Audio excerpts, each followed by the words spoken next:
he perdonado. Yo no sé filosofar, pero lo que se me sobra me basta para pensar que me tiene jorobado ya de tanto trabajar.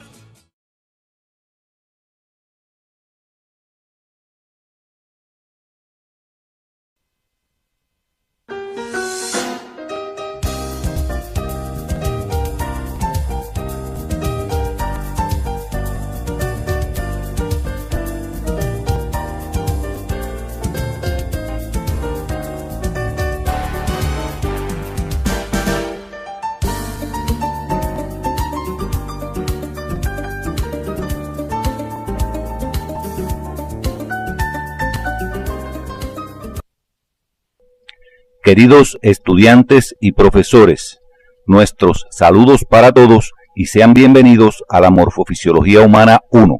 Esta asignatura aborda conceptos y elementos que te permitirán integrar el estudio del organismo humano como un todo, desde su origen y desarrollo, sus bases moleculares, las características morfofuncionales de las células, los tejidos básicos y el sistema osteomioarticular, así como el intercambio de sustancias y energía con el medio en estrecha relación con la práctica médica y los problemas de salud de la comunidad. La estrategia docente a emplear tiene como elementos fundamentales la orientación de los contenidos, el desarrollo del aprendizaje independiente a través de la ejercitación y la consolidación, así como la evaluación sistemática, siempre desde los escenarios docentes de la comunidad. Durante el desarrollo de nuestra actividad abordaremos aspectos relacionados con la morfofisiología humana, su objeto de estudio y relación con otras ciencias. Teniendo en cuenta las bases moleculares y celulares de la vida, podrán interpretar los nexos internos existentes entre las propiedades fisiológicas del protoplasma, como forma primaria de organización de la materia viva, y los distintos niveles de su organización, así como las etapas del crecimiento y desarrollo humano, considerando el carácter sistémico del organismo y sus relaciones con el medio. Podrán además explicar la importancia que para la práctica médica tiene el dominio de la terminología específica en el estudio del cuerpo humano, los planos y ejes del cuerpo, teniendo en cuenta la posición anatómica, así como los diferentes tipos constitucionales. De igual manera, podrán interpretar la organización estructural y funcional de las células a partir de elementos básicos de la teoría celular y la interrelación de sus componentes para el cumplimiento de su función a través del estudio de los diferentes modelos celulares. La morfofisiología humana estudia la forma, estructura y función del organismo, así como las leyes y principios que rigen su organización, desarrollo y relaciones con el medio externo. La misma constituye un sistema de contenidos esenciales aportados por ciencias particulares con las cuales está en estrecha interrelación, como la biología celular y molecular, encargada de los aspectos moleculares de la vida, la embriología, que aborda los aspectos relacionados con la concepción y desarrollo del individuo, la anatomía humana, que estudia aspectos macroscópicos del organismo, la histología, los aspectos microscópicos, y la fisiología, encargada del estudio de las funciones. Además, toma elementos de especialidades como la genética y la inmunología. Esta disciplina guarda vínculo estrecho con los factores sociales como son las condiciones, modos y estilos de vida. Entonces, podemos entender su relación con la epidemiología y la sociología, entre otras. También se relaciona con especialidades quirúrgicas, clínicas y de medios diagnósticos como la anatomía patológica, la imagenología, el laboratorio clínico y la microbiología, a las que sirve de fundamento científico. Sin lugar a duda, el objeto de estudio de la morfofisiología es el organismo como un todo, interrelacionado con el medio ambiente. Con el desarrollo de la ciencia y en particular de todas aquellas que forman parte de la morfofisiología humana, se han aportado grandes volúmenes de conocimientos sobre la forma, estructura, desarrollo y funcionamiento del organismo, a partir de la aplicación de métodos de estudio tanto en el individuo vivo como en el cadáver.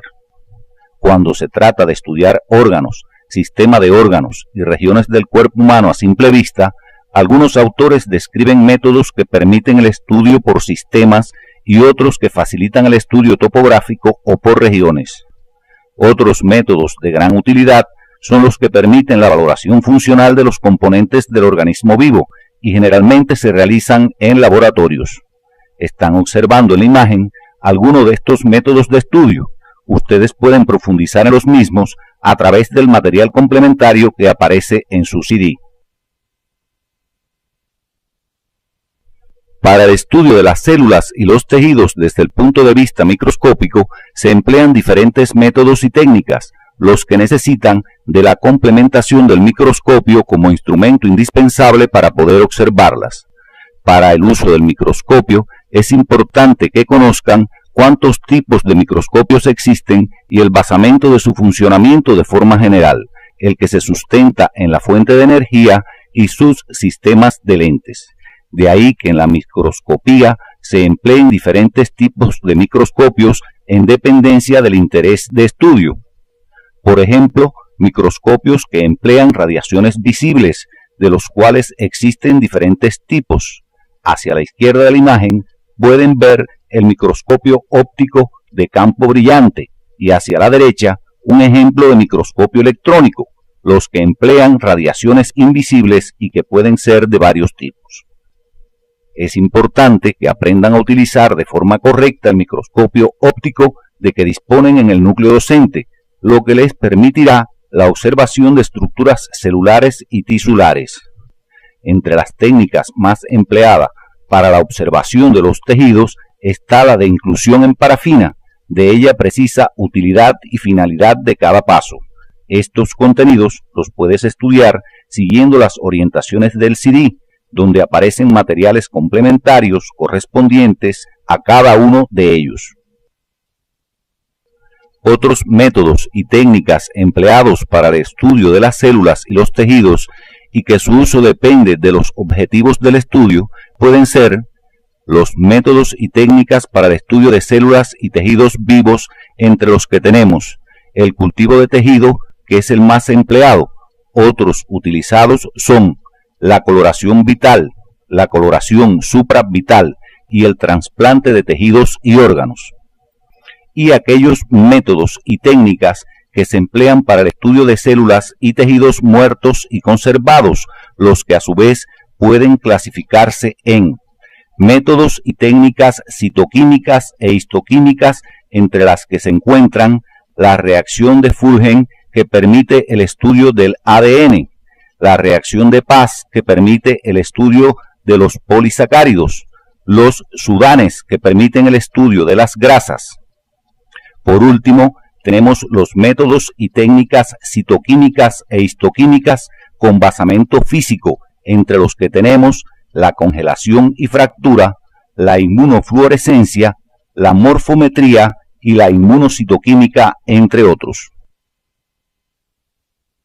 Como todos sabemos, existen en la naturaleza diversos objetos y fenómenos que expresan su condición de materia en movimiento en múltiples formas y manifestaciones, a través de sus diferentes propiedades, incluso hasta las percepciones y sensaciones son producto de la actividad del cerebro, el que constituye la base morfofuncional de la memoria, la conciencia y el pensamiento.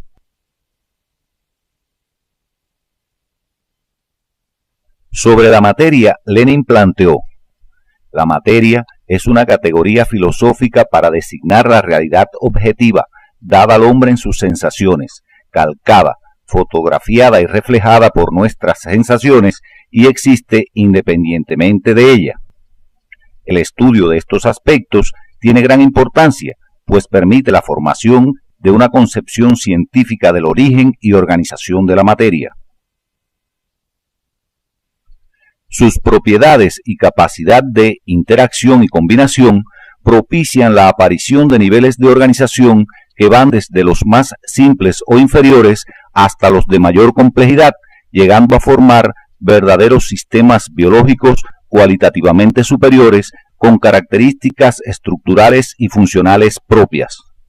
Los niveles de organización de la materia, desde los inferiores a los superiores, son: subatómico, está constituido por partículas subatómicas como electrones, protones, neutrones y otras, que al interactuar dan lugar al nivel superior o atómico, al que se le incorporan otros elementos más complejos hasta llegar a conformar las moléculas con características físicas y químicas diferentes, que forman parte de otro nivel superior, llamado molecular. La interacción a este nivel de agregados moleculares y su compleja organización estructural da lugar a una forma superior de organización, surgiendo la materia viva. Nos estamos refiriendo al nivel celular, en el que aparece el movimiento biológico, que evoluciona dando lugar a niveles superiores como el de tejido, órgano, organismo, población, comunidad y biosfera. Estos contenidos pueden profundizarlos por su bibliografía siguiendo las orientaciones de su CD. Seguidamente nos referiremos al protoplasma como la forma de organizarse la materia en el nivel celular. El término protoplasma fue utilizado por primera vez por Purkinje en 1839 para nombrar el contenido de las células, ya fueran animales o vegetales. De ahí que por protoplasma se entiende a la materia que constituye a los seres vivos. La composición química del protoplasma es muy diversa. Se destaca la presencia de compuestos inorgánicos, representados por el agua, que constituye el componente más abundante en un 70 a 85%. Los minerales como sulfatos, magnesio, fosfatos y calcio, entre otros, que representan el 1%. Entre los compuestos orgánicos se destacan las proteínas en un 10 a 15%, los lípidos del 2 al 3% y los glúcidos en 1%. Estos contenidos puedes profundizarlos por la bibliografía orientada al respecto. Como materia que constituye a las células, al protoplasma le son inherentes propiedades fisiológicas como expresión de vida, las cuales adquieren un mayor o menor desarrollo dependiendo de la diferenciación y especialización de las células. En la imagen resumimos las mismas. Estas son irritabilidad, conductibilidad, excitabilidad, contractilidad, respiración, absorción, secreción, excreción, reproducción y crecimiento. Debes estudiarlas por tu bibliografía siguiendo las orientaciones del CD de la asignatura. El desarrollo de las propiedades fisiológicas del protoplasma de las células en su proceso de diferenciación y especialización conllevó al surgimiento de niveles superiores, haciendo cada vez más complejo el desarrollo biológico de los organismos, que alcanza su máxima expresión en el hombre. El desarrollo biológico humano constituye un proceso de cambios cualitativos continuos que comienzan en el momento de la fecundación y no cesan hasta la muerte. El nacimiento constituye un fenómeno decisivo. Con él se produce un cambio de ambiente del organismo y permite dividir el desarrollo en un período prenatal y uno postnatal. En cada uno de estos períodos se distinguen diferentes etapas que tienen características muy singulares. El período postnatal en condiciones normales es el más extenso. En él se pueden apreciar etapas muy bien definidas. La infancia y la etapa de la adolescencia se caracterizan por un crecimiento rápido con la maduración de todos los órganos y sistemas. La adultez es la etapa más extensa y en ella se han alcanzado ya el máximo de capacidad física, biológica e intelectual. El individuo está completamente preparado para enfrentar los retos de la vida. En el envejecimiento existe una disminución de las funciones. Sin embargo, la presencia de estos cambios implica también desarrollo. El conocimiento de estas etapas permite evaluar cómo se comporta el desarrollo a lo largo de la vida y favorece la realización de acciones en la comunidad como un enfoque de prevención de enfermedades y promoción de salud. El período prenatal presenta 3 etapas muy bien definidas. Una etapa preembrionaria que se inicia con la fecundación y se extiende durante la primera semana.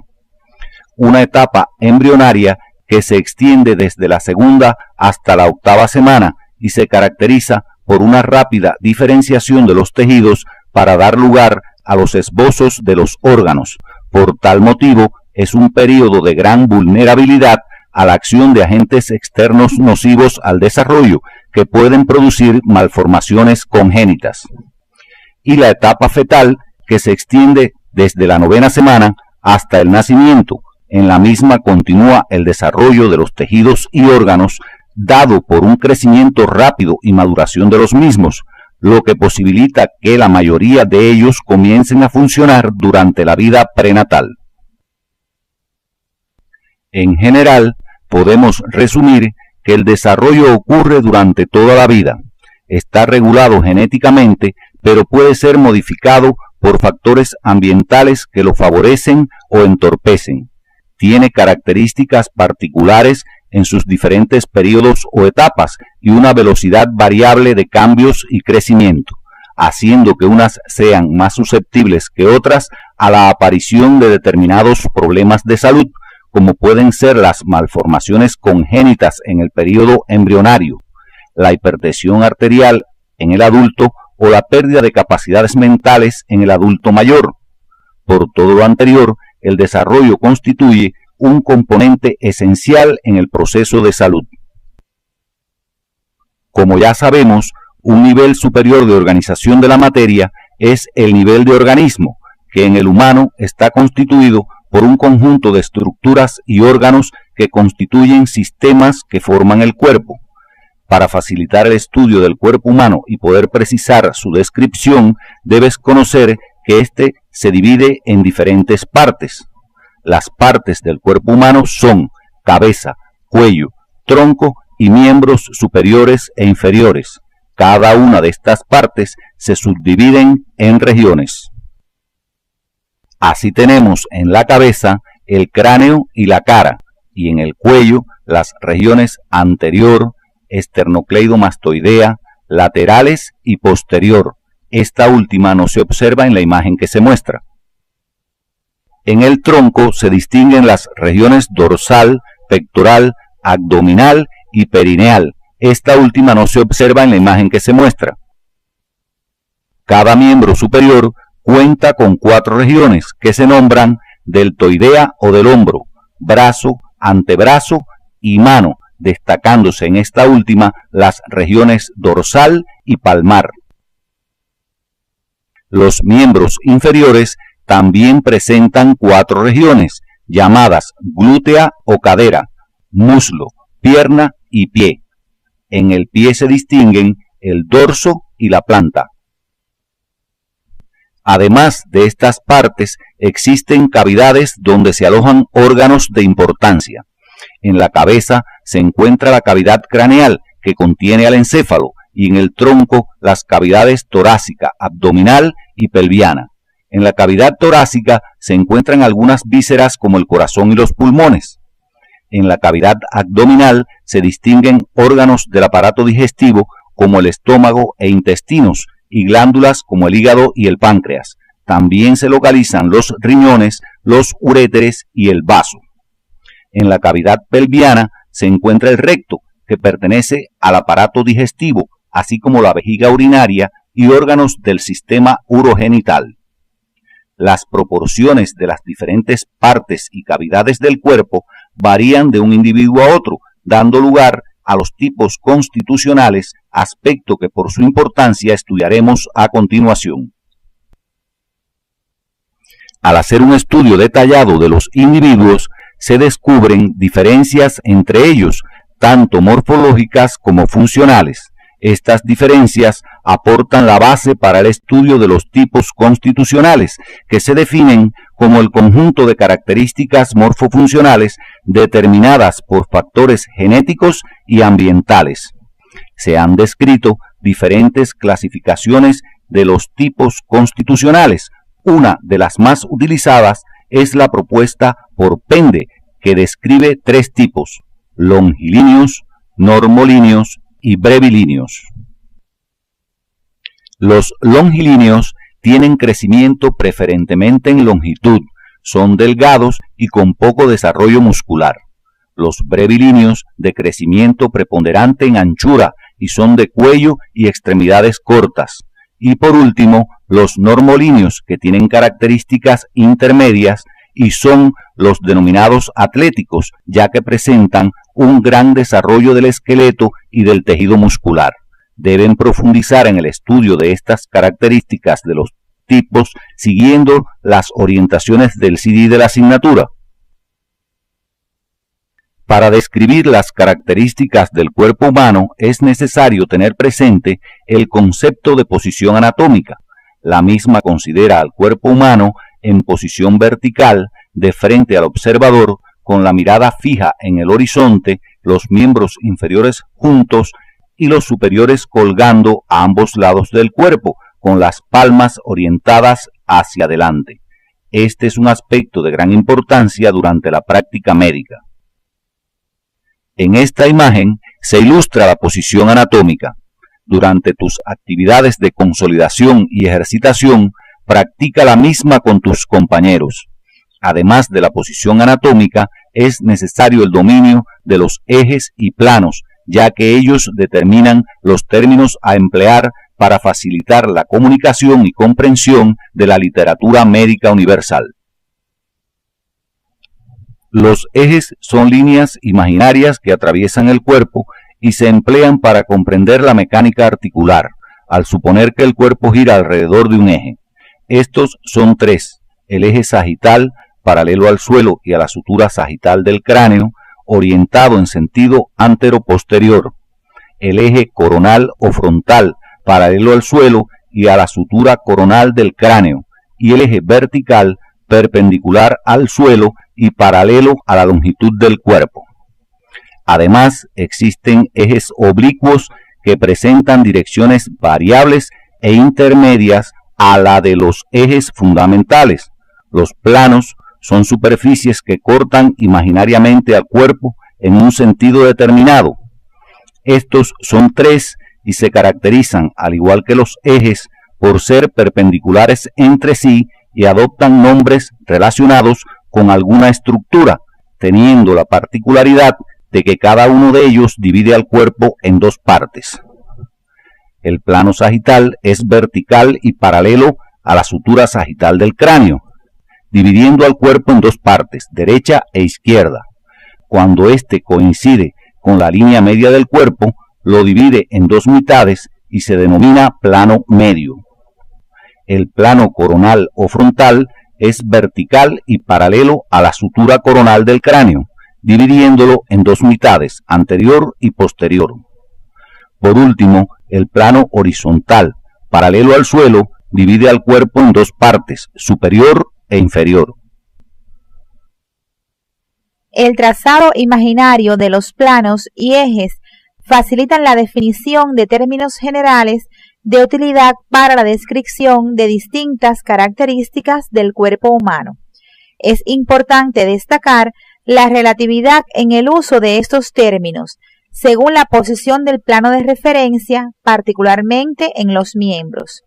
Los más importantes son superior o craneal e inferior o caudal, relativos al plano horizontal, anterior o ventral y posterior o dorsal, relativos al plano coronal o frontal.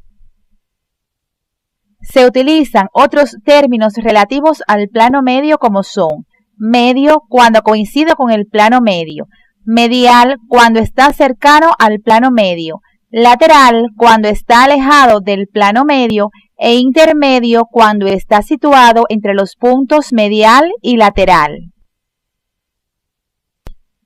Por último, tenemos los términos relativos a los miembros. Los términos proximal y distal se utilizan para designar la mayor o menor distancia del punto de unión del miembro con el tronco. Por ejemplo, la articulación del codo es proximal con respecto a la articulación de la muñeca, pero al mismo tiempo es distal con respecto al tercio medio del brazo. Los términos ulnar y radial se refieren a las partes medial y lateral del antebrazo, respectivamente, relacionados con los huesos de esa región. Los términos tibial y fibular se corresponden con la parte medial y lateral de la pierna, respectivamente, relacionados con los huesos de esa región. Los términos palmar y plantar se refieren a la palma de la mano y a la planta del pie respectivamente. Ellos no se observan en la imagen. El término dorsal se refiere a las superficies posterior de la mano y anterosuperior del pie. Otros términos se utilizan para las descripciones de órganos y cavidades, tales como interno y externo, cuando se refiere a las estructuras de las paredes de órganos huecos o cavidades corporales, superficial y profundo, cuando se refiere a la localización de alguna estructura en un órgano macizo o en una parte del cuerpo con respecto a la superficie del mismo. Existen otros términos generales de uso específico en el desarrollo prenatal, como son cefálico, caudal, rostral, entre otros. Para continuar con el estudio del tema, abordaremos aspectos generales relacionados con la organización morfofuncional de la célula.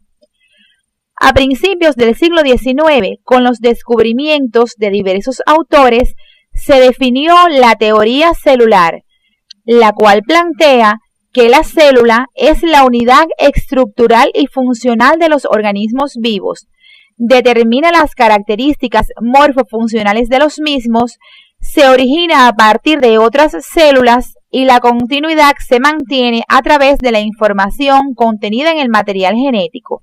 Estos contenidos pueden profundizarlos por su bibliografía siguiendo las orientaciones del CD de la asignatura. En el desarrollo evolutivo de las células se destacan dos tipos, dependiendo fundamentalmente de la presencia o no del núcleo, entre otras características, por lo que podemos encontrar a las células procariotas que carecen de núcleo, por lo que el material genético se encuentra libre en el citoplasma sin ninguna membrana que lo aísle. Además, presentan escasos organitos u orgánulos citoplasmáticos. Ejemplo de ellas son las bacterias.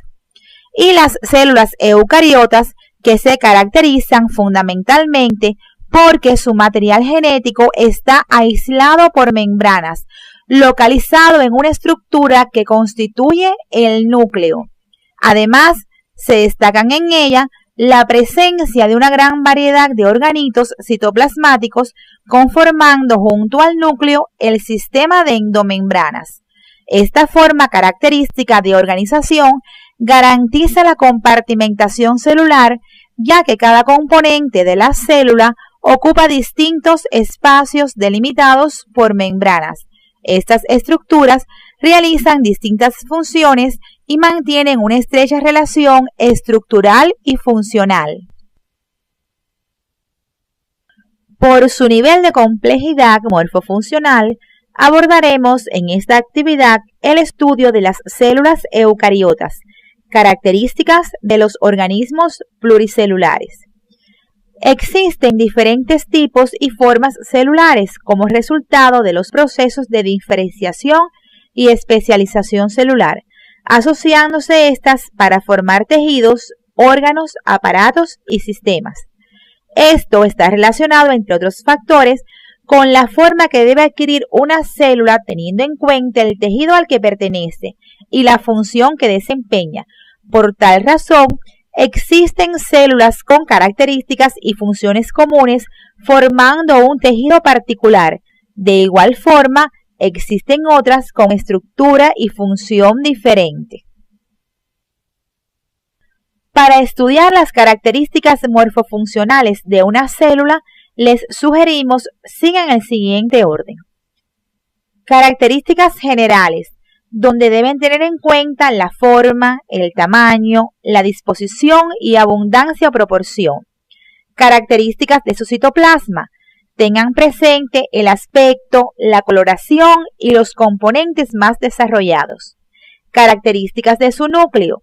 Precisen el número de núcleos, la forma, el tamaño, coloración, la posición y sus componentes.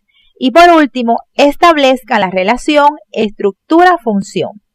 Recuerden que la célula, por estar constituida por protoplasma, presenta una composición química similar a este.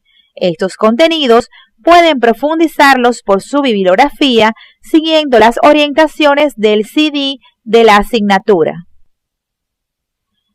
La utilización del microscopio electrónico permitió perfeccionar el estudio de la estructura de las células. En ellas se destacan dos componentes fundamentales, el núcleo y el citoplasma, cada uno de ellos con características particulares, pero en estrecha interrelación, lo que garantiza las funciones generales y específicas de las células. El núcleo está constituido por 4 componentes: envoltura, cromatina, nucleolo y nucleoplasma o matriz nuclear. Por su parte, el citoplasma es la porción del protoplasma que rodea al núcleo. Está limitado externamente por la membrana plasmática. Tiene una apariencia viscosa y en él se llevan a cabo importantes funciones metabólicas y contiene a los organitos y las inclusiones. Los organitos son estructuras vivientes de las células encargadas de su funcionamiento y que dependiendo de la presencia o no de membrana pueden ser membranosos y no membranosos, mientras que las inclusiones son estructuras inertes, resultado en muchos casos de la actividad de la célula. Estas pueden ser alimentos, pigmentos o productos útiles y de desechos. El estudio de cada uno de estos componentes deben hacerlo por la bibliografía orientada y siguiendo las orientaciones del CD de la asignatura. A continuación abordaremos algunos aspectos generales de estos componentes citoplasmáticos, pero recuerden que deben profundizar en su estudio destacando su función en la célula. En el esquema se observa la disposición de los componentes en el citoplasma de la célula. Fíjense que cada uno guarda un compartimiento. Los organitos citoplasmáticos membranosos son membrana plasmática, retículo endoplásmico liso, retículo endoplásmico rugoso, complejo de Golgi, mitocondrias y lisosomas. Los organitos que no poseen membrana son los ribosomas libres, encargados de la síntesis de proteína para la célula, los centriolos, que juegan un papel importante durante la formación del uso mitótico en la división celular, y los microtúbulos y microfilamentos, que forman parte del citoesqueleto.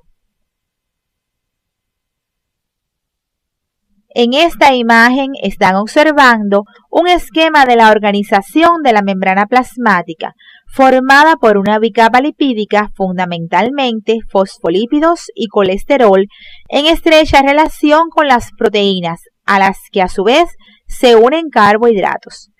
A esta estructura dinámica se le conoce como modelo del mosaico fluido, por su constante movimiento y recambio. En actividades posteriores profundizaremos en su estudio.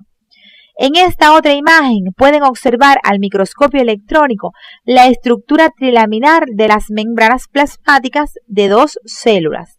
Este organito funciona como una barrera protectora que mantiene la integridad del protoplasma y permite el intercambio de sustancias, energía e información entre el medio interno y externo de la célula. En esta imagen están observando un esquema del complejo de Golgi, en el que pueden ver sus sáculos aplanados a través de los cuales van pasando y modificándose las sustancias en formación hasta ser secretadas a través de las vesículas de secreción. A continuación, observen una microfotografía al microscopio electrónico. Este organito es el responsable de la condensación de las proteínas, de añadirle azúcares, de formar lisosomas y de aportar membranas, entre otras funciones. En este esquema se representa la estructura de los retículos endoplásmicos liso y rugoso. Fíjense que tienen una relación estructural, siendo uno continuidad del otro. Pueden observar en las membranas del retículo rugoso ribosomas asociados, dándole el aspecto característico.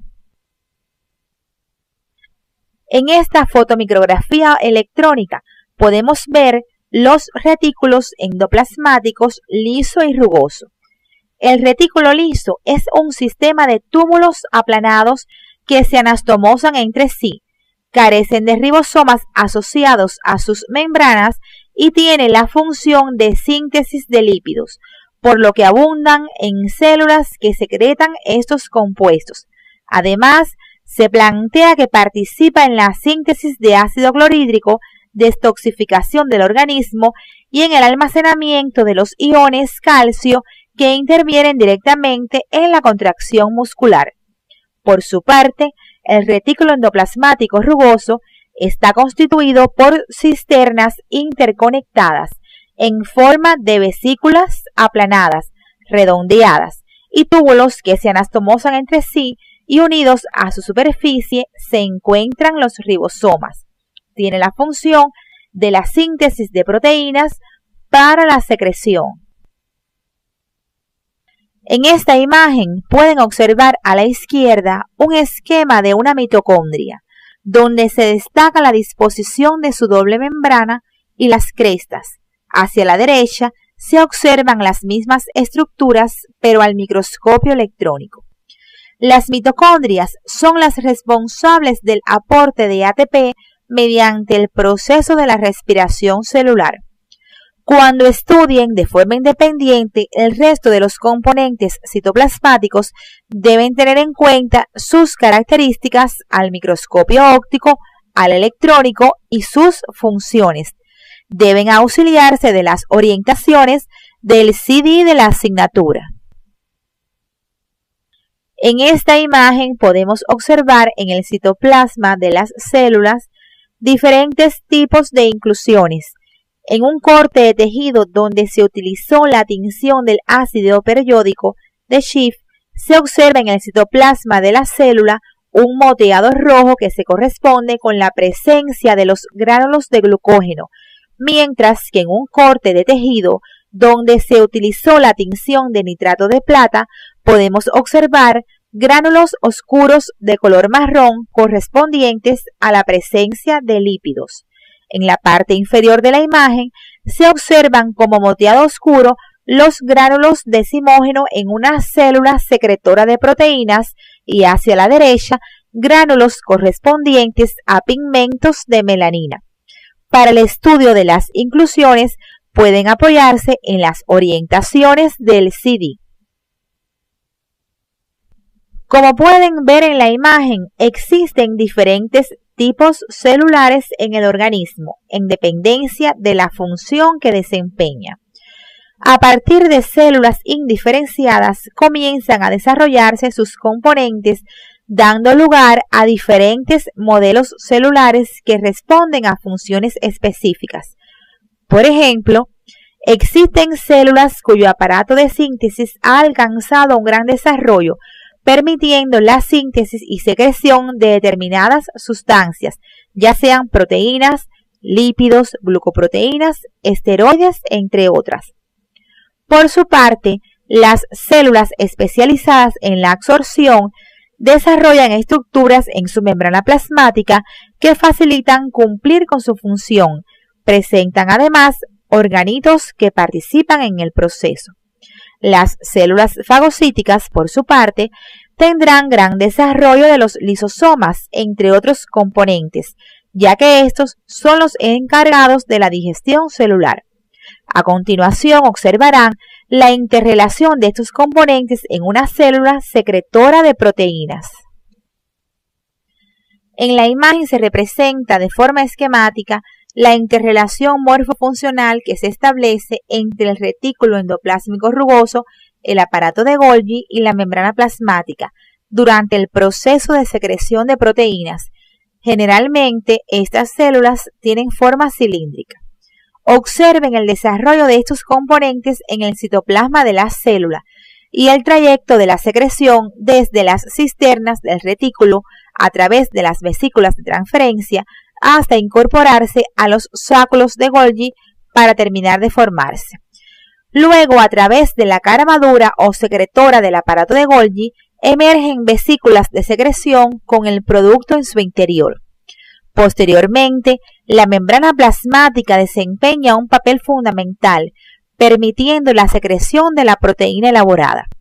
En este proceso, las mitocondrias aportan la energía y el núcleo dirige y controla la síntesis a través de la codificación previa de la proteína a formarse.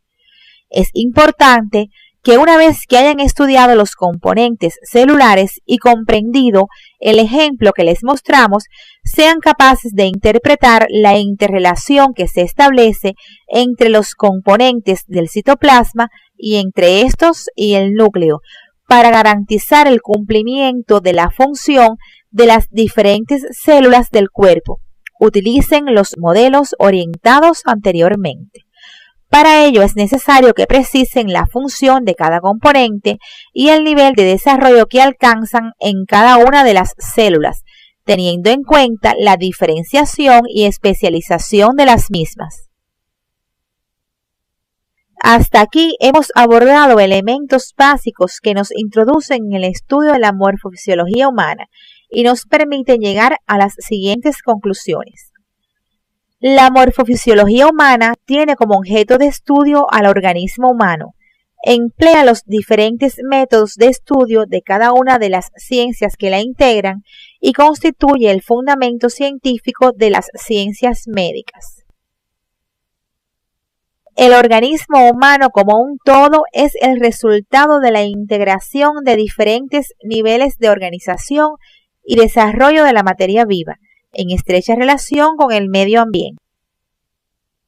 El desarrollo del organismo humano ocurre durante toda la vida. Está regulado genéticamente, puede ser modificado por factores ambientales, tiene características particulares en sus diferentes periodos o etapas y constituye un componente esencial en el proceso de salud. Los tipos constitucionales expresan las diferencias individuales existentes entre las proporciones de las partes del cuerpo y tienen una alta significación práctica para el desempeño de la profesión médica. La posición anatómica, los planos y ejes del cuerpo constituyen el fundamento de la terminología científica de la morfofisiología como base para la comprensión y comunicación en la práctica médica. Todo organismo vivo tiene como unidad estructural y funcional a la célula, constituida por dos componentes básicos, el núcleo y el citoplasma, los que tienen funciones específicas expresadas por el nivel de diferenciación e interrelación alcanzado. Las características morfofuncionales de los diferentes tipos celulares del organismo dependen del proceso de diferenciación y especialización alcanzado por sus componentes. La similitud en la estructura y función de determinadas células del organismo justifica la existencia de diferentes modelos celulares. Hasta aquí hemos estudiado conceptos básicos abordados por la morfofisiología humana como ciencia y la organización estructural y funcional de la célula, los que les serán muy útiles para continuar con el estudio de la misma. Entre los componentes moleculares de la célula se encuentran los precursores de macromoléculas que serán objeto de estudio de la próxima actividad.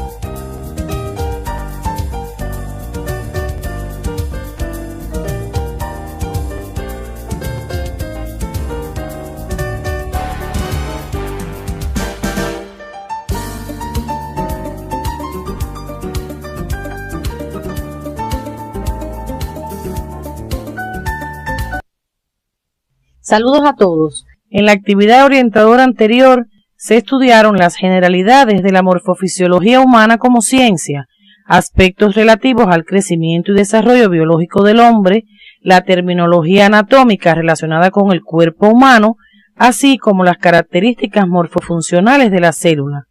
Entre los componentes moleculares que permiten la realización de las funciones celulares están los precursores de macromoléculas, monosacáridos, aminoácidos y nucleótidos, que serán objeto de estudio de la actividad orientadora de hoy. Al concluir el estudio de estos contenidos, serán capaces de explicar las características estructurales y funcionales de los precursores de macromoléculas, particularizando en sus elementos constantes y variables, propiedades y enlaces polimerizantes. El surgimiento de la vida como producto del desarrollo y transformación cualitativa de la materia provocó la selección de los elementos químicos adecuados durante el complejo proceso de evolución. Las biomoléculas están formadas principalmente por carbono, hidrógeno, oxígeno y nitrógeno. Además, suelen contener azufre y fósforo, entre otros elementos.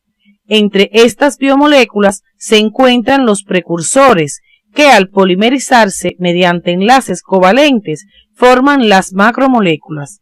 La estructura básica de las macromoléculas está constituida por átomos de carbono que se unen entre sí y con átomos de hidrógeno para formar cadenas hidrocarbonadas de longitud variable y de carácter estable. En la imagen se representan varias asociaciones de los elementos químicos antes mencionados, constituyendo moléculas sencillas denominadas precursores, dentro de los que se encuentran los aminoácidos, monosacáridos y nucleótidos. Estos precursores se unen mediante enlaces covalentes y dan lugar a las macromoléculas, que tienen mayor complejidad estructural y elevado peso molecular. Así, los monosacáridos se polimerizan formando los polisacáridos. Es necesario recordar que el término polímero significa poli muchos y meros parte, de forma que los polisacáridos están formados por la unión mediante enlace covalente de muchos monosacáridos. Los nucleótidos, al polimerizarse, forman los ácidos nucleicos, mientras que los aminoácidos dan lugar a las proteínas. De esta forma, a partir de biomoléculas sencillas, surgen moléculas más complejas, que se agrupan de diferentes maneras con mayor peso molecular y son las macromoléculas. Podemos definir los precursores de macromoléculas como biomoléculas sencillas de peso molecular relativamente bajo que se agrupan entre sí para formar macromoléculas mediante el proceso de polimerización. Para comprender el estudio de los precursores hay que conocer los grupos funcionales presentes en ellos que permiten identificarlos. Entre estos grupos funcionales se encuentran el carbonilo, carboxilo, amino, hidroxilo, metileno, metilo y sulfidrilo, entre otros. Cada uno de los mismos presenta características estructurales y funcionales que participan en la determinación de las propiedades de los precursores de macromoléculas, por lo que es necesario su estudio. La función carbonilo o grupo carbonilo se presenta en dos formas: aldehído si éste se encuentra en un carbono primario o cetona si está en un carbono secundario. Los monosacáridos poseen en su estructura un grupo aldehído o cetona. El grupo carboxilo caracteriza a los ácidos orgánicos. Este grupo se encuentra en los aminoácidos y los ácidos grasos, entre otras biomoléculas, y le confiere carácter ácido a los compuestos que lo presentan en su estructura, por ejemplo, ácido acético o etanoico. El grupo amino se encuentra muy distribuido en la naturaleza. Forma parte de aminoácidos, ácidos nucleicos, aminoazúcares, etc. En dependencia del número de las sustituciones de los hidrógenos del grupo amino, estaremos en presencia de una amina primaria, secundaria o terciaria. Este grupo le confiere carácter básico a las biomoléculas que lo contienen. Los compuestos que poseen el grupo hidroxilo se conocen como alcoholes. Estos se clasifican en primarios, secundarios y terciarios en dependencia del tipo de átomo de carbono al que se encuentran unidos. El grupo hidroxilo se encuentra en varios tipos de biomoléculas como azúcares y aminoácidos, entre otras. A continuación, estudiaremos los diferentes tipos de precursores, comenzando por los monosacáridos. En esta imagen se representan dos monosacáridos. Ambos presentan grupos hidroxilos unidos a sus átomos de carbono y un grupo carbonilo. Observen que tienen estructura similar, pero difieren en el número de átomos de carbono. En esta imagen se muestran también dos monosacáridos. Observen que tienen hidroxilos unidos a los átomos de carbono y un grupo carbonilo. El de la izquierda presenta dicho grupo en un carbono secundario, por lo que es una cetosa, y el de la derecha lo presenta en un carbono primario, por lo que es una aldosa. Es importante que en el estudio de cada precursor se identifiquen las estructuras que están siempre presentes y constituyen elementos constantes, así como las características estructurales que difieren entre uno y otro y se denominan elementos variables. Los elementos constantes determinan el concepto y los variables la clasificación. A continuación abordaremos el concepto de monosacáridos y posteriormente sus elementos constantes y variables. Los monosacáridos son polihidroxialdehídos y polihidroxicetonas y sus derivados. Forman parte de los carbohidratos o glúcidos y se clasifican según su estructura en monosacáridos simples y derivados. El término de sacárido proviene del latín saccharum, que significa dulce. Los elementos constantes de los monosacáridos son el grupo carbonilo y el hidroxilo. A continuación les mostramos varios ejemplos de monosacáridos donde observarán que todos poseen el grupo carbonilo y varios grupos hidroxilo y otras características estructurales que constituyen los elementos variables. En esta imagen pueden observar la disposición de los grupos hidroxilos resaltados en verde.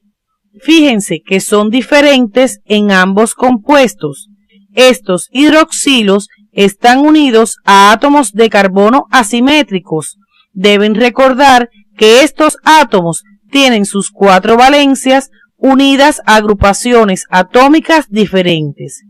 Si observan el hidroxilo unido al carbono asimétrico más alejado del grupo carbonilo, podrán apreciar que el compuesto que lo presenta a la derecha se denomina D-fructosa, mientras que el que lo presenta hacia la izquierda es la L-fructosa. Esto es lo que constituye la serie estérica, que puede ser D o L. Los organismos vivos solo utilizan los monosacáridos de la serie D. En este caso particular, la disposición de los hidroxilos de ambas moléculas constituyen una imagen especular de la otra, por lo cual dichas moléculas son enantiómeros o enantiomorfos. Las moléculas que cumplen esta condición tienen las mismas propiedades físicas y químicas, pero difieren en la desviación del plano de la luz polarizada y en su comportamiento en los seres vivos. Aquí observan dos monosacáridos, ambos son aldosas, por presentar el grupo carbonilo en un carbono primario, pero tienen diferente serie estérica, por la disposición del grupo hidroxilo unido al átomo de carbono asimétrico más alejado del grupo carbonilo. A continuación, orientaremos otro elemento variable de estos compuestos. El grupo carbonilo reacciona con un hidroxilo del mismo monosacárido que se encuentre alejado 3 a 4 átomos de carbonos, formando un enlace denominado hemiacetal, lo que provoca la ciclización del monosacárido.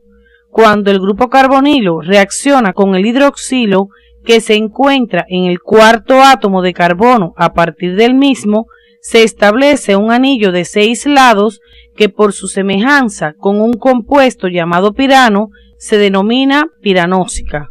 Observen que en la fórmula cíclica los carbonos se enumeran en el sentido de las manecillas del reloj.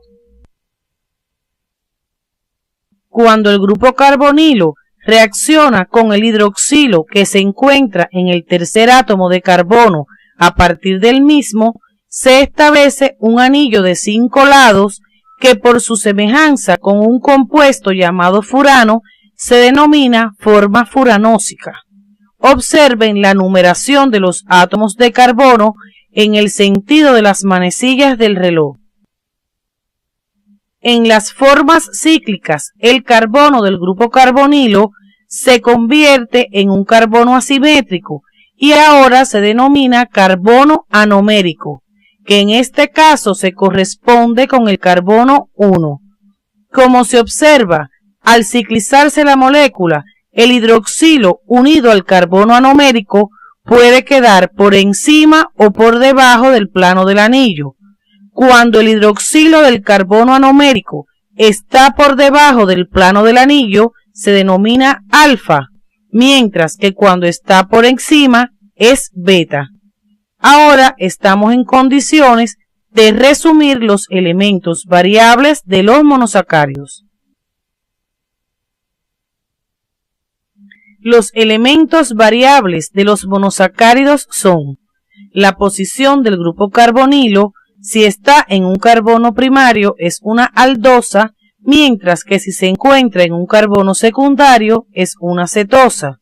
El número de átomos de carbono, la serie estérica, que ya sabemos que puede ser D o L, la posición de los hidroxilos unidos a átomos de carbono asimétricos, la estructura del anillo, que puede ser piranósica o furanósica en los monosacáridos que tienen 5 o más átomos de carbono, y la posición del hidroxilo unido al carbono anomérico, que puede ser anómero alfa o anómero beta. En la imagen se muestra la clasificación de los monosacáridos. Los simples son aquellos que poseen un grupo carbonilo y una cadena carbonada polihidroxilada. El monosacárido puede ser aldehído o cetona, en dependencia de la posición del grupo carbonilo en el carbono primario o en uno secundario. Se denominan monosacáridos derivados a los que han sufrido transformaciones en sus grupos funcionales. Estas transformaciones pueden ser por oxidación, reducción o sustitución. Este contenido deben profundizarlo por su libro de texto, siguiendo las orientaciones del CD. Es importante que cuando estudien la clasificación de los monosacáridos simples tengan en cuenta que ésta depende de los elementos variables presentes en su estructura.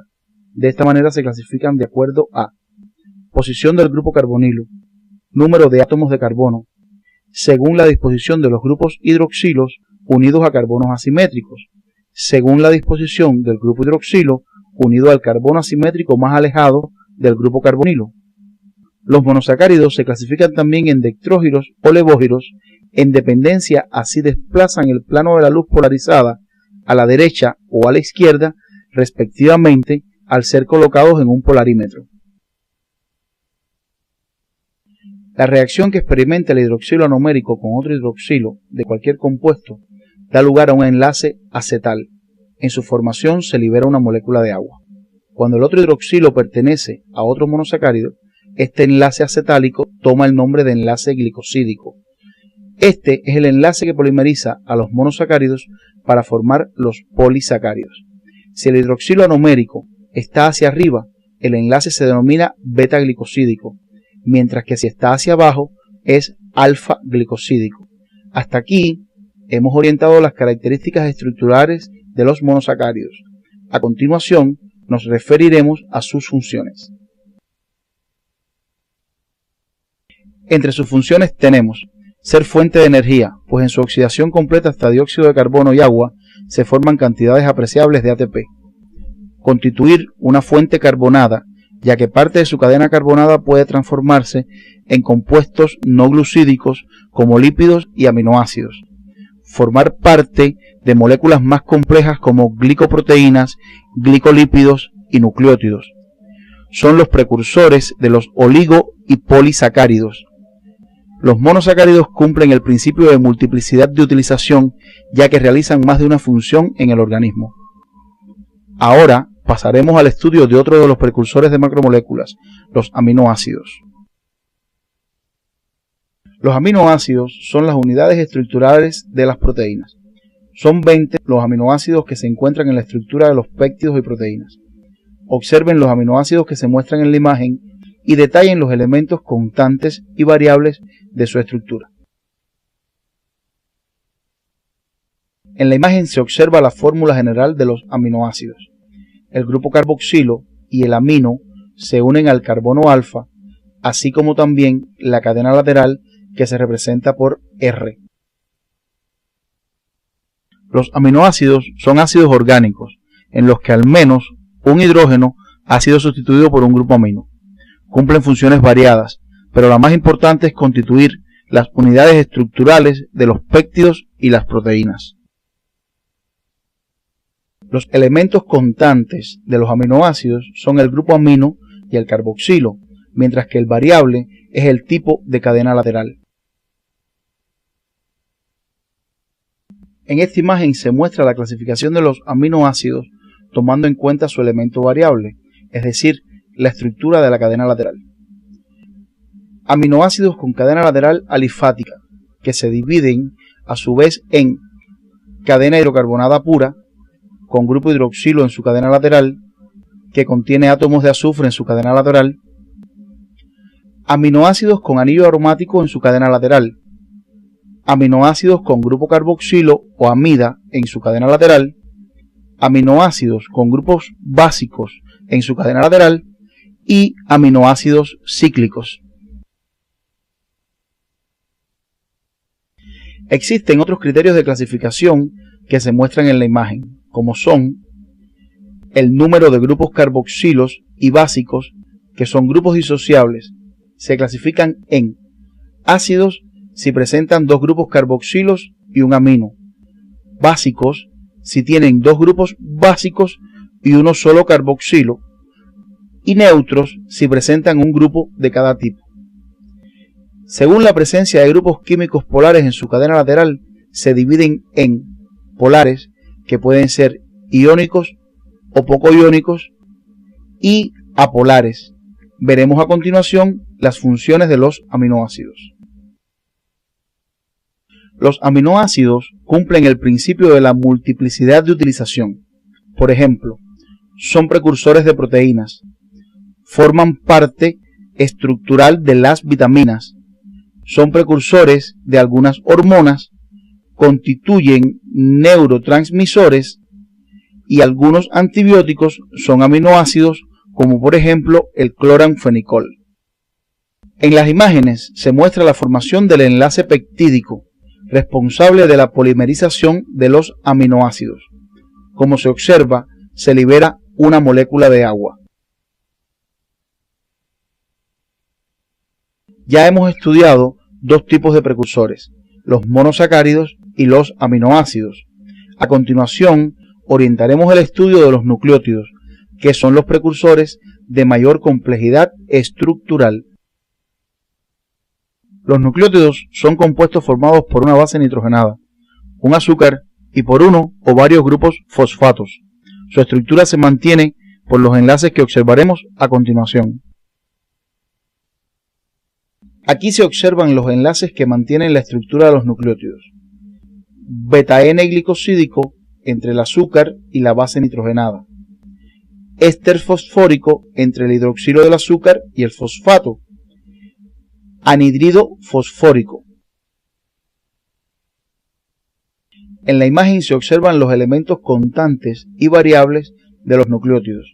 Los constantes son la base nitrogenada, el azúcar y el fosfato, mientras que los variables son el tipo de azúcar, ribosa o desoxirribosa, el tipo de base nitrogenada, purínica o pirimidínica, y el número de grupos fosfatos, generalmente de 1 a 3. Los nucleótidos se clasifican de la siguiente forma, según su base nitrogenada, en purínicos y pirimidínicos, según su tipo de azúcar, en ribonucleótidos y desoxirribonucleótidos, y según el número de fosfatos, en monofosfatos, difosfatos y trifosfatos. El enlace polimerizante entre los nucleótidos es el 3'5' fosfodiéster.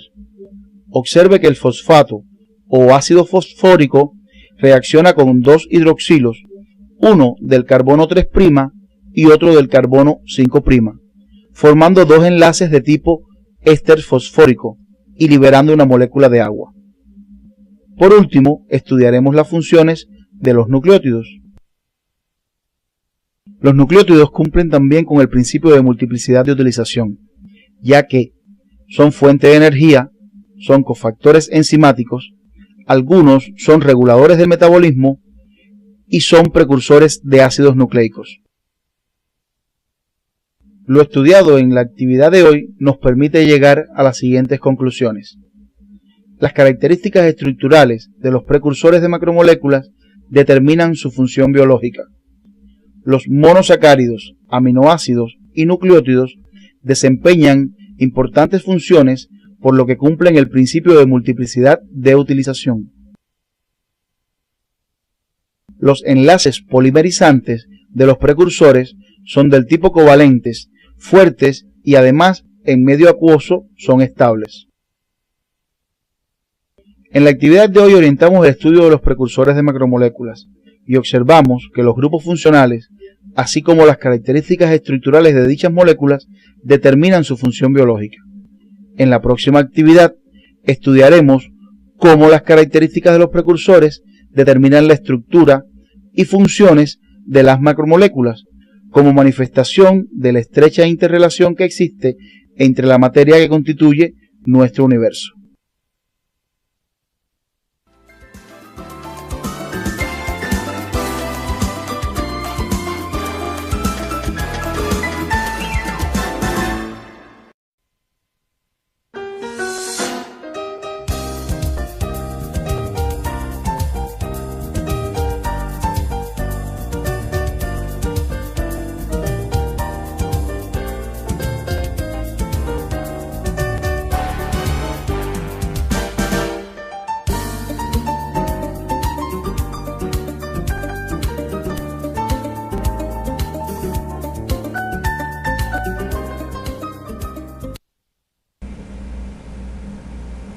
Nuestros saludos para todos.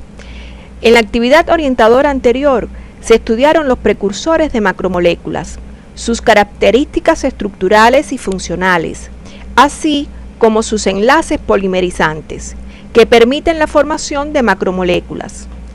El estudio de este contenido será orientado en la actividad de hoy. Al concluir el estudio de estos contenidos, serán capaces de explicar los principios generales de organización de las macromoléculas y a partir de ellos el significado biológico de la relación estructura-función en las biomoléculas informacionales y no informacionales. Además, podrán explicar las características estructurales y funcionales de las proteínas y los polisacáridos a partir de su clasificación y sus elementos constantes y variables. Los monosacáridos, aminoácidos y nucleótidos se polimerizan mediante enlaces covalentes y dan lugar a las macromoléculas, que son organizaciones en las cuales participan cientos o miles de átomos con una compleja distribución tridimensional. Existen tres grandes familias de macromoléculas: las proteínas, los polisacáridos y los ácidos nucleicos. Los monosacáridos se unen mediante enlaces glicosídicos y forman los polisacáridos. Los nucleótidos se polimerizan mediante el enlace 3'-5' fosfodiéster y se forman los ácidos nucleicos. Y los aminoácidos se unen mediante el enlace peptídico para formar las proteínas. Las macromoléculas mencionadas poseen un conjunto de características comunes que estudiaremos a continuación. Entre las características generales de las macromoléculas se encuentran elevado peso molecular, carácter polimérico, carácter uniforme, carácter lineal, carácter tridimensional, carácter informacional, tendencia a la agregación y relación estructura-función. A continuación, abordaremos algunos elementos de cada una de ellas. Ustedes deben profundizar en las mismas siguiendo las orientaciones del CD de la asignatura. El elevado peso molecular es una característica importante de las macromoléculas. Se consideran macromoléculas aquellas que tienen masa molecular mayor de 5 kilodaltons. El carácter polimérico está dado porque las macromoléculas son polímeros que se forman por la unión de varios monómeros, que son sus precursores. En el polímero existen propiedades que no dependen de los monómeros individuales, y sí de su organización estructural. Por tanto, las propiedades de las macromoléculas dependen de cómo se organicen sus precursores. El carácter uniforme se explica porque cada macromolécula, como pueden apreciar en la imagen, se forma por la polimerización de precursores del mismo tipo. Estos se unen mediante una reacción de condensación con pérdida de una molécula de agua y quedan enlazados de forma covalente, lo que le concede fortaleza a la estructura. El carácter lineal se debe a que los monómeros se unen uno a continuación del otro y forman largas cadenas poliméricas sin la existencia de ramificaciones. En la imagen se muestra la estructura tridimensional de una macromolécula. La organización espacial de las macromoléculas le confiere su carácter tridimensional. Esta estructura depende de la composición de la macromolécula. Otra característica importante de las macromoléculas es el carácter informacional. La información permite discriminar con un elevado grado de precisión con cuál molécula se interactúa, en qué sitio y bajo cuáles circunstancias. Teniendo en cuenta la forma en que se presenta la información molecular, puede ser de dos tipos, secuencial y conformacional. La imagen nos muestra la información secuencial, que está contenida en la estructura primaria de las macromoléculas y depende de la diversidad estructural de los precursores. A mayor diversidad, mayor carácter informacional. En este ejemplo, si establecemos que cada aminoácido codifica una letra del alfabeto, obtenemos una información que es la palabra amistad. El orden de colocación o secuencia de los aminoácidos determina el mensaje. En la parte inferior de la imagen pueden observar un ejemplo de información conformacional que está contenida en la estructura tridimensional, es decir, en la conformación general de la macromolécula. Este tipo de información permite la interacción de la macromolécula con otra biomolécula a través de sitios específicos, llamados sitios de reconocimiento. Este fenómeno recibe el nombre de reconocimiento molecular. A continuación, pasaremos a orientar el estudio de las proteínas. Las proteínas son polímeros de aminoácidos unidos por enlace peptídico, con peso molecular mayor de 5000 daltons. Además, existen otras sustancias formadas por la unión de aminoácidos que son los péptidos, con peso molecular menor de 5000 daltons, que pueden ser oligopéptidos y polipéptidos. Se denominan oligopéptidos cuando tienen de 2 a 7 residuos de aminoácidos. Ejemplos de ellos son las hormonas liberadoras hipotalámicas que controlan las secreciones adenohipofisarias. Se consideran polipéptidos cuando tienen más de 7 aminoácidos, pero su peso molecular es menor de 5000 daltons. Por ejemplo, las hormonas oxitoxina, la bradiquinina y el glucagón. A continuación, estudiaremos la clasificación de las proteínas según diferentes criterios. Por su forma, se clasifican en globulares, con estructura tridimensional, esferoidal y fibrosa, aquellas que su estructura tridimensional es alargada. Por su solubilidad pueden ser insolubles, cuya forma empaquetada les permite formar los diferentes tipos de fibras. Aquí se encuentran todas las proteínas fibrosas y globulares que forman parte de las membranas biológicas. Solubles, cuando tienen una estructura espacial globular. Estas se caracterizan por la presencia de grupos polares hacia la superficie. Y poco solubles, cuando son solubles en soluciones de sales neutras, como el cloruro de sodio. Ejemplo de ellas son las globulinas. Por su composición química se clasifican en simples, formadas solo por aminoácidos, y conjugadas, aquellas que presentan un grupo prostético que puede ser lípidos, glúcidos, grupos fosfatos, hemo, etc. Por su función, se clasifican en enzimas de transporte, de reserva, contráctiles, estructurales, de defensa y reguladoras. Seguidamente, orientaremos los diferentes niveles estructurales en que se organizan las proteínas para su estudio, que son primario, secundario, terciario y cuaternario, contenido que por su importancia y complejidad deben profundizar en su libro de texto siguiendo las orientaciones del CD de la asignatura.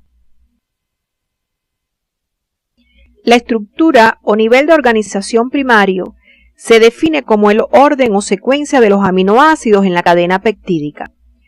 Constituye la estructura básica de las proteínas, está codificada genéticamente y es única para cada proteína. Es el nivel más importante ya que determina el resto de los niveles de organización y por tanto la estructura tridimensional y la función de las proteínas. En la imagen se muestra la estructura primaria de la ribonucleasa. Son 20 los aminoácidos que pueden formar las proteínas y estos varían de acuerdo a la estructura de su cadena lateral R, lo cual le confiere propiedades físico-químicas específicas. La estructura a nivel secundario es el ordenamiento regular que adoptan sectores de la cadena peptídica a lo largo de un eje, debido a la interacción entre los grupos carbonílicos y amídicos de los enlaces peptídicos con formación de puentes de hidrógeno. Los tipos fundamentales de esta estructura son alfa hélice, hoja plegada y triple hélice del colágeno. En la imagen se muestra la estructura secundaria en alfa hélice. Observen que en la misma los puentes de hidrógeno son intracatenarios, es decir, se establecen entre los elementos del enlace peptídico de la misma cadena y son paralelos al eje longitudinal de la molécula. Las cadenas laterales se disponen hacia el exterior de la molécula. La conformación beta u hoja plegada se estabiliza también por puentes de hidrógeno, que se establecen entre los elementos del enlace peptídico, pero en este caso son intercatenarios, es decir, entre cadenas diferentes o de la misma cadena que se pliega. Las cadenas laterales de los aminoácidos se disponen por encima y por debajo del plano de la estructura. En esta imagen se muestra la estructura secundaria en triple hélice del colágeno, proteína que cumple una importante función estructural como soporte. La estructura terciaria es la disposición tridimensional de las cadenas polipeptídicas, estabilizadas por interacciones débiles y enlaces covalentes por puentes disulfuro que se establecen entre las cadenas laterales de los residuos de aminoácidos. Deben recordar que las interacciones débiles son uniones salinas o iónicas, fuerzas de Van der Waals, puentes de hidrógeno y uniones hidrofóbicas. En la imagen se observa la estructura tridimensional de la mioglobina. Esta proteína tiene la función de almacenar oxígeno en el músculo para la contracción. La estructura cuaternaria es la asociación de varias cadenas polipeptídicas para formar una unidad biológicamente activa. Generalmente está constituida por un número par de cadenas polipeptídicas idénticas o diferentes en su estructura, que se unen por interacciones débiles y algunas por puente disulfuro. En la imagen se muestran dos ejemplos de proteínas con nivel cuaternario de organización. La hemoglobina está formada por 4 cadenas polipeptídicas, 2 alfa y 2 beta, unidas por interacciones débiles. Cada cadena tiene unido un grupo prostético hemo que le permite la unión con el oxígeno. Por su parte, la insulina posee 2 cadenas polipeptídicas que se unen por interacciones débiles y puentes disulfuro. Existe una estrecha relación entre la estructura y la función de las proteínas, lo que se puede ejemplificar con el proceso de desnaturalización. La desnaturalización de las proteínas se debe a la pérdida de su estructura tridimensional y por ende de su función biológica. Ello se debe a la acción de agentes físicos o químicos que rompen las interacciones débiles que estabilizan la estructura tridimensional. Este fenómeno no afecta a la estructura primaria. Estos agentes se denominan desnaturalizantes y entre ellos se encuentra el calor, los alcoholes, la urea y las variaciones extremas de pH, entre otros. En ocasiones, una vez que son eliminados los agentes desnaturalizantes, la proteína puede renaturalizarse, recuperando su función biológica.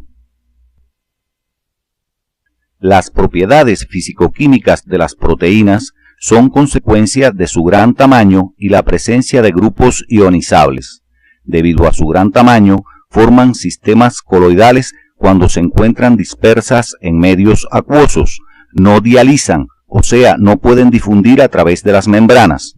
Fisiológicamente, las proteínas, al no difundir a través de las membranas biológicas, crean una presión osmótica, que en este caso particular se denomina oncótica, la que contribuye a la distribución del agua y los electrolitos entre las células y el medio extracelular. La presencia de grupos ionizables en determinados residuos aminoácidicos explica las propiedades eléctricas de las proteínas que orientaremos a continuación. Las proteínas presentan grupos ionizables entre los que se encuentran el grupo amino de un extremo de la cadena y el carboxilo del otro. También presentan grupos ionizables en las cadenas laterales de los aminoácidos que la componen. Algunos de estos grupos se representan en la imagen. Cuando la proteína se encuentra en un medio con alta concentración de iones hidrógeno, es decir, en un medio ácido o de pH bajo, algunos grupos ionizables como los aminos aceptan iones hidrógeno y la proteína adquiere carga positiva. Cuando la proteína se encuentra en un medio con baja concentración de iones hidrógeno, es decir, en un medio básico o de pH alto, cede al mismo los iones hidrógeno, quedando entonces con carga negativa. Existe una concentración de iones hidrógeno correspondiente a un pH determinado, en el cual la proteína presenta el mismo número de cargas positivas que negativas. Al valor de pH del medio en que se cumple esta condición y la proteína tiene carga neta 0, se le llama punto isoeléctrico. Cada proteína tiene un punto isoeléctrico propio que depende de su estructura o nivel primario. Las propiedades eléctricas se utilizan como base en el laboratorio para muchas técnicas de separación de proteínas, como por ejemplo la electroforesis, muy utilizada para el diagnóstico de diversas patologías. Se denomina electroforesis al método de separación de moléculas basado en su desplazamiento en un campo eléctrico. Es un importante método diagnóstico ya que se pueden separar proteínas que presentan cargas eléctricas diferentes. Ya conocen que las proteínas cambian su carga eléctrica en dependencia del pH del medio en que se encuentran.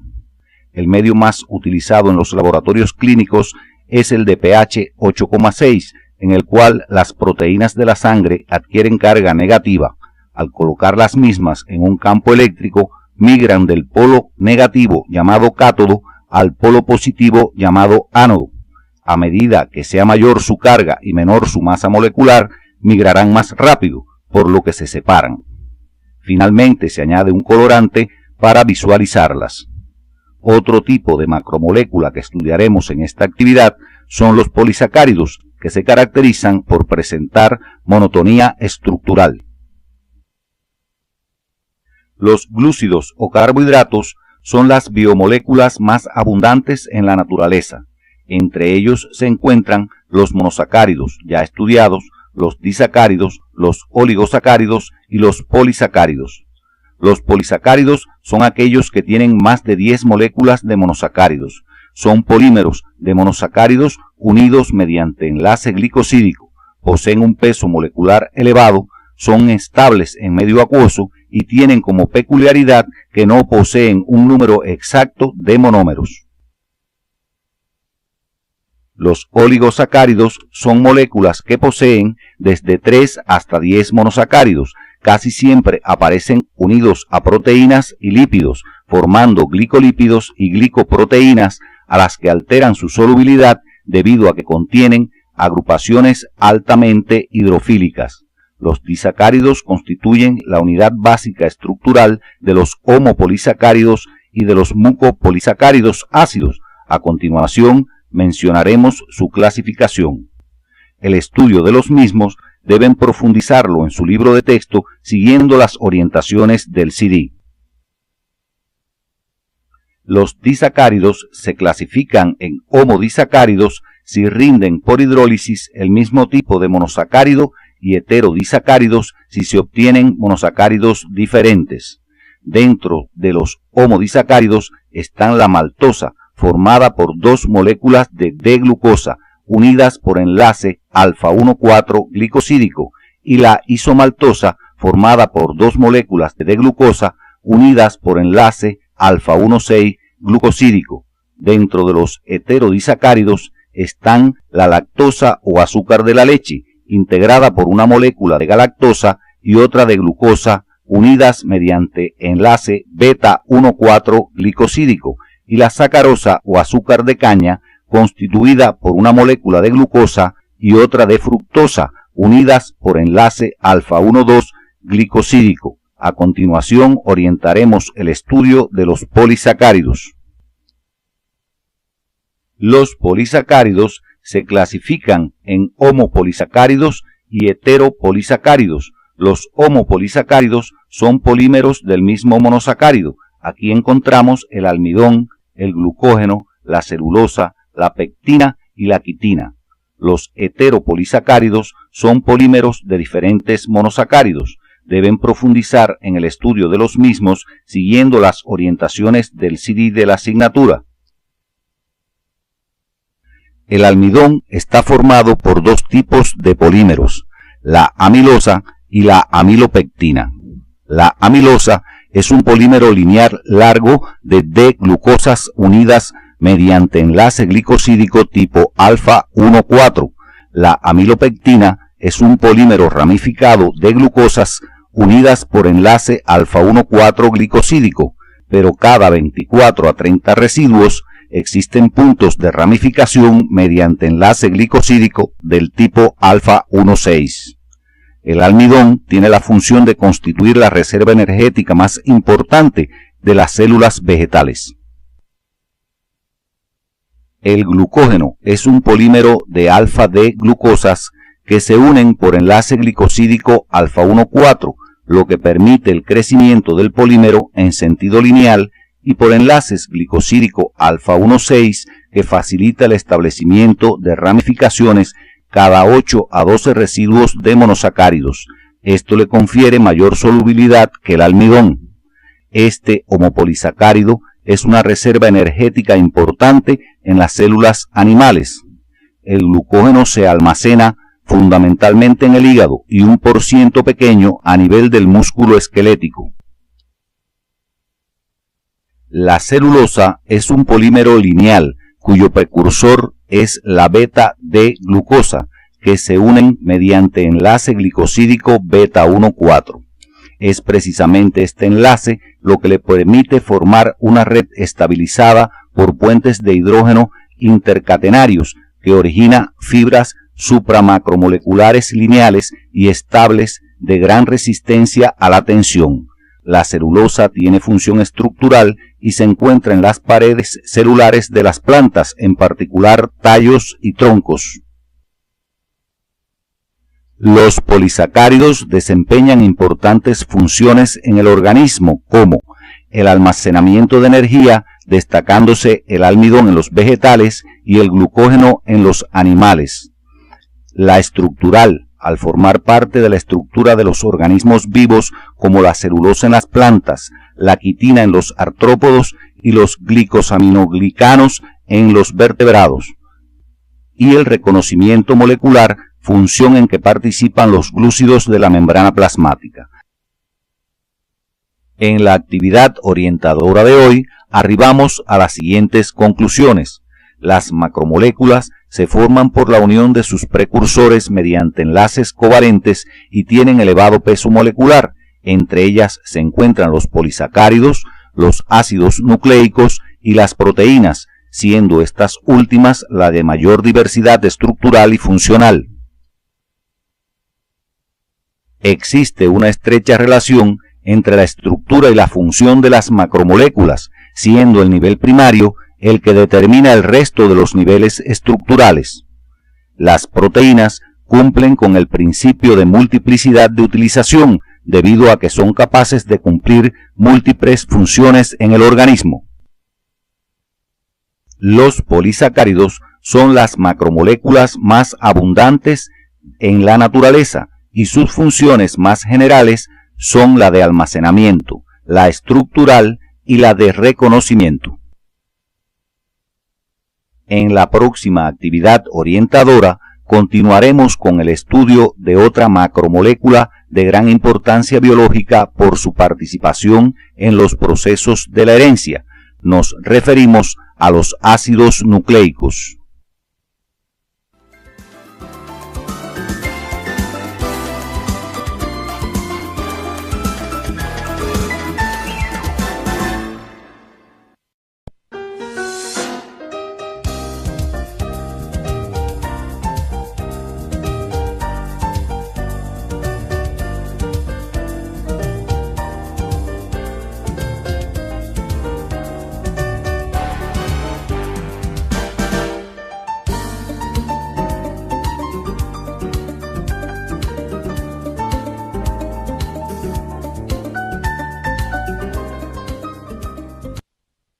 Saludos para todos. En la actividad anterior orientamos el estudio de las características generales de las macromoléculas, particularizando en los polisacáridos y las proteínas. En el día de hoy comenzaremos el estudio de los ácidos nucleicos, macromoléculas que contienen la información de nuestra estructura corporal en todos sus detalles y garantizan la conservación de la especie.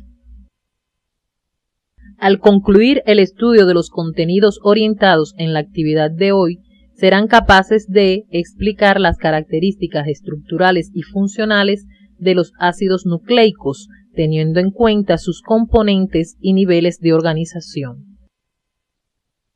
Los ácidos nucleicos constituyen la segunda macromolécula en importancia después de las proteínas y están formados por la polimerización de nucleótidos con estructura tridimensional compleja. Sus funciones están relacionadas con el aparato genético celular en la conservación y transmisión de los caracteres hereditarios de generación en generación, aspectos de gran valor en la perpetuación de la especie. Existen dos tipos principales de ácidos nucleicos, el ácido desoxirribonucleico y el ácido ribonucleico. Ambos están formados por nucleótidos unidos entre sí por enlaces 3', 5' fosfodiéster, pero se diferencian en que el azúcar que está presente en el ácido desoxirribonucleico es la 2-desoxirribosa, mientras que en el ácido ribonucleico es la ribosa. Comenzaremos a continuación el estudio del ADN o ácido desoxirribonucleico. En la imagen se muestra la estructura de una de las cadenas del ácido desoxirribonucleico o ADN, localizado mayoritariamente en el núcleo de la célula. En la parte superior de la molécula, de izquierda a derecha, se representan las bases nitrogenadas que posee el ADN: citosina, adenina, guanina, timina. Hay que señalar que este no tiene en su estructura la base nitrogenada uracilo. En la parte inferior, observen los enlaces 3', 5' fosfodiéster que unen entre sí a los desoxirribonucleótidos. En el centro se observan moléculas de 2-desoxirribosa. La 2-desoxirribosa es el azúcar que forma parte del ácido desoxirribonucleico o ADN. Observen en la imagen que en el carbono 2 presenta un hidrógeno. La estructura primaria del ADN consiste en la secuencia de los desoxirribonucleótidos a lo largo de la cadena polinucleotídica.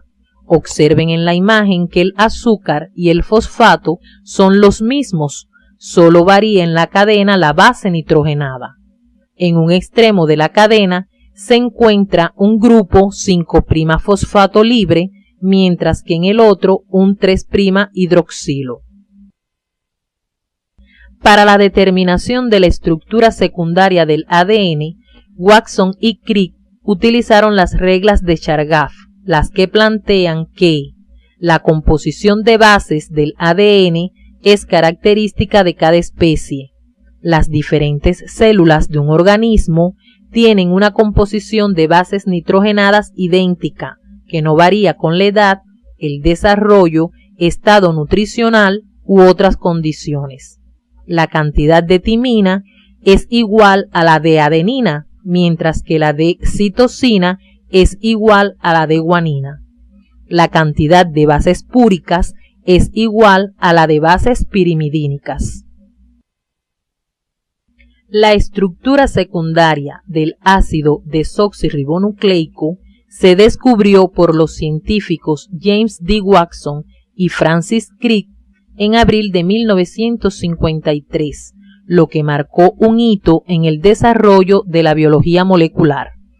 En la imagen se muestra dicho modelo, cuyas características fundamentales son las siguientes.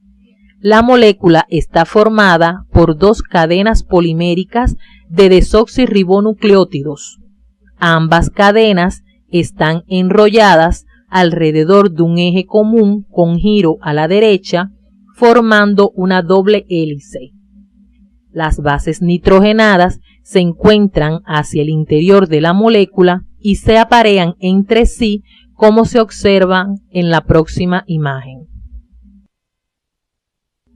La adenina siempre se aparea con la timina mediante dos puentes de hidrógeno, mientras que la citosina siempre lo hace con la guanina por 3 puentes de hidrógeno, por lo que las cadenas son complementarias.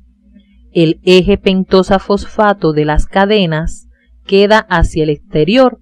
Deben puntualizar que cada fosfato presenta una carga negativa, por lo que la molécula se encuentra cargada negativamente, es decir, tiene carácter polianiónico y atrae fuertemente moléculas con carga positiva. Las cadenas se orientan de forma antiparalela, ya que una tiene en el extremo un grupo 5'-fosfato, mientras que la otra presenta un 3'-hidroxilo, es decir, corren en sentidos diferentes. De estas características estructurales se interpreta que ambas cadenas, por ser complementarias, poseen la misma información en su secuencia. En esta imagen se muestra la doble cadena del ADN y a la derecha se enfatiza la disposición de las bases nitrogenadas. Observen que las mismas se ubican perpendicularmente al eje principal de la molécula. Pueden observar a continuación una representación tridimensional de la molécula de ADN. Observen cómo se destaca la disposición en doble hélice de la molécula de ADN. En este modelo, los átomos de carbono son negros, el hidrógeno blanco, el oxígeno rojo, el fósforo amarillo y el nitrógeno azul. Hacia el exterior queda el esqueleto azúcar-fosfato, mientras que en el interior se encuentran las bases nitrogenadas apareadas. La molécula presenta dos surcos, uno ancho y el otro estrecho. Algunas proteínas pueden reconocer la secuencia de bases nitrogenadas a través de los surcos. Las cadenas son antiparalelas y se muestra el extremo 5'-fosfato libre. El modelo de Watson y Crick tiene gran importancia, ya que explicó la forma en que se almacena la información genética en la molécula de ADN y explicó la forma en que se transmite la información genética. A continuación, orientaremos las funciones de esta molécula. El ADN cumple las funciones de almacenar, conservar y transmitir la información genética. Esta molécula contiene la información que determina todas las características hereditarias del organismo. En términos moleculares, posee la información de la secuencia de aminoácidos de todas las proteínas sintetizadas por el organismo. A continuación, orientaremos el estudio de los ácidos ribonucleicos. En la imagen se muestra la estructura de la cadena del ácido ribonucleico o ARN. En la parte superior de la molécula de izquierda a derecha se muestran las bases nitrogenadas citosina, adenina, guanina y uracilo. Hay que señalar que los ARN no tienen en su estructura la base nitrogenada timina. Observen en la parte inferior los enlaces 3'-5' fosfodiéster que unen entre sí a los ribonucleótidos y en el centro al azúcar ribosa. La ribosa es el azúcar que forma parte del ácido ribonucleico o ARN. Observen en la imagen que en el carbono 2 presenta un grupo hidroxilo. La estructura primaria del ARN consiste en la secuencia de los ribonucleótidos a lo largo de la cadena polinucleotídica. Observen en la imagen que el azúcar y el fosfato son los mismos, solo varía en la cadena la base nitrogenada. En un extremo de la cadena se encuentra un grupo 5'-fosfato libre, mientras que en el otro un 3'-hidroxilo. Ahora veremos los tipos principales de ARN. Existen tres tipos principales de ácidos ribonucleicos que aunque serán tratados posteriormente, mencionaremos su función principal. ARN de transferencia, que transporta a los aminoácidos hacia los ribosomas durante la síntesis de proteínas. ARN ribosomal, estructura que participa en la síntesis de proteínas, y ARN mensajero, que lleva la información genética desde el ADN al ribosoma para la síntesis de proteínas. Otras funciones que realizan los ARN relacionadas con la síntesis y procesamiento de las proteínas son participar en el procesamiento de otros ARN, participar en el proceso de secreción de proteínas, actividad catalítica, y en algunos virus son portadores de la información genética. Comenzaremos ahora el estudio de cada tipo de ARN. Los ácidos ribonucleicos de transferencia se caracterizan por ser polinucleótidos pequeños que están compuestos por 60 a 95 nucleótidos, aunque la mayoría tienen 76. Presentar bases modificadas, es decir, otras bases que no son las 4 bases que habitualmente tienen los ARN, y presentar estructura tridimensional similar entre ellos. A continuación, estudiaremos la estructura general de los mismos. Su estructura primaria es la secuencia de los nucleótidos en la cadena polinucleotídica, determinando los demás niveles estructurales y por tanto su forma tridimensional, como sucede generalmente con las moléculas informacionales. La representación de la estructura secundaria de esta molécula corresponde por su parecido a una hoja de trébol. Observen que está constituido por una sola cadena que se pliega en 4 sectores de apareamientos de bases, llamados tallos. En esta estructura, un tallo y su asa correspondiente forman un brazo, y cada brazo tiene una longitud y disposición característica. Se señalan los brazos anticodón, aminoacídico, timina, pseudouridina, citosina y dihidrouridílico. El extremo 5' tiene un grupo fosfato y el extremo 3' hidroxilo termina en la secuencia citosina, citosina, adenina, que no está apareado y es el sitio donde se une el aminoácido que será transportado. Por este motivo, el brazo se denomina aminoacídico. En el extremo del brazo anticodón se encuentran 3 bases nitrogenadas consecutivas que constituyen el anticodón, estructura responsable de reconocer el codón del ARN mensajero en el proceso de síntesis de proteínas. La estructura terciaria de los ARN de transferencia será orientada a continuación. Observen que estas moléculas presentan una forma tridimensional similar a una L invertida. Fíjense que el lado vertical de la L se forma por el brazo D y el brazo anticodón, localizándose en su extremo el anticodón, estructura muy importante ya que es el sitio por el cual la molécula reconoce al codón, presente en el ARN mensajero. El lado horizontal lo forma el brazo timina, pseudouridina, citosina y el brazo aminoacídico, y en su extremo se encuentra el sitio de unión del aminoácido que será transportado, aspecto importante en el proceso de síntesis de proteínas. En ambos lados, la molécula forma una doble hélice similar al ADN, pero con apareamientos menos específicos. Esta estructura es mantenida por interacciones débiles, fuerzas de empalizadas y puentes de hidrógeno entre las bases y grupos fosfatos. El ARN ribosomal se encuentra formando parte de los ribosomas, donde está asociado a proteínas específicas. Hay que destacar que presenta bases modificadas o raras en su estructura.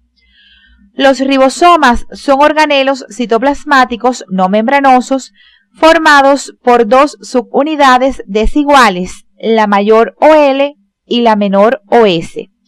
El ARN representa aproximadamente la mitad del peso del ribosoma, siendo el resto proteínas específicas. En la imagen se muestra la estructura de un ribosoma, donde deben observar las dos subunidades que lo forman, la mayor OL y la menor OS.